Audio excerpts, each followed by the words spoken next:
Peter Parioni. Tēnā koe, Mr. Chairman, tēnā tātou o te whare nei. It's my pleasure to take a call in this debate on behalf of New Zealand First. And can I say that while the Minister in the chair has extolled the virtues of sitting with the government over the past 8 years and saying that he's been able to get an average of $120 million per budget over that period.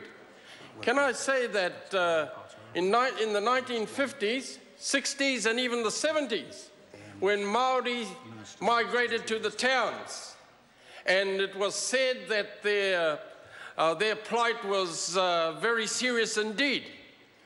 Well, nothing's changed in 2016. It seems to me that in spite of the relationship between the Maori Party and the National Party, the plight of Māori is no better today in 2016 than it was back in the 50s. In fact, I would suggest to this House that those of our kith and kin who lived in the 1950s, 1960s were better off than they are, that their descendants are today. Why? Because they had jobs. They certainly don't have the jobs in 2016.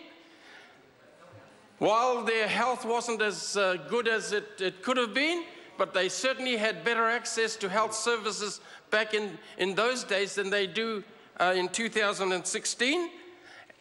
Education, children were being sent to school, and they actually stayed at school, and those who did were able to make their way through the halls of academia, and some of them are even today still contributing to the success of this country.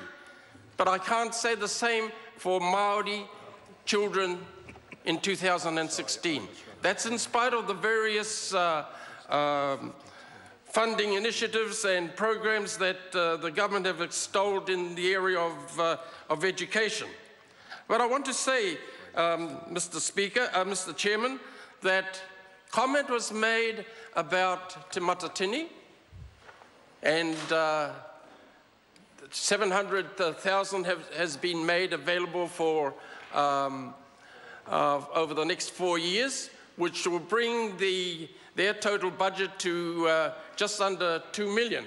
Can I suggest that they would have liked to have had more? And while they may have said that 700,000 was all they needed, I would say that in their heart of hearts, they would have loved a lot more than what they've actually got, given the contribution that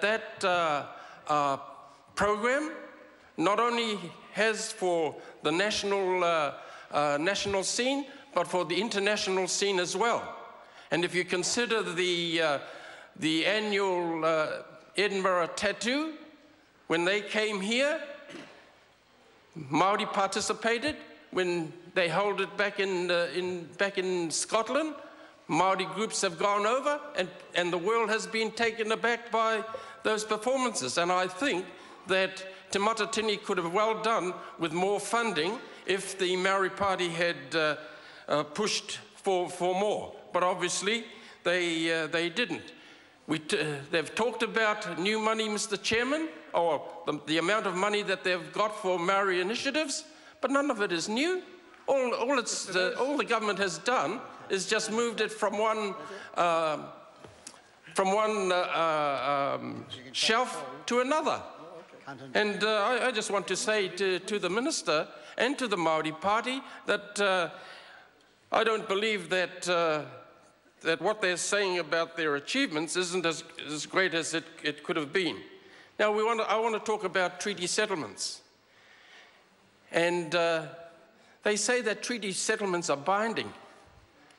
We're getting ready to have a bill brought before this House in regards to the Kermadec.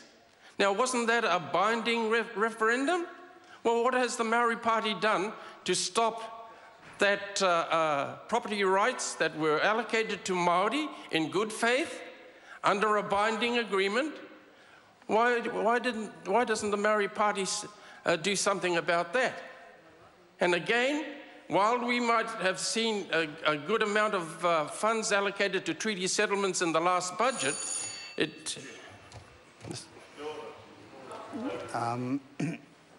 Mr. Chair. Yeah, the Labour Party's used all its calls, but I'm going to call Kelvin Davis.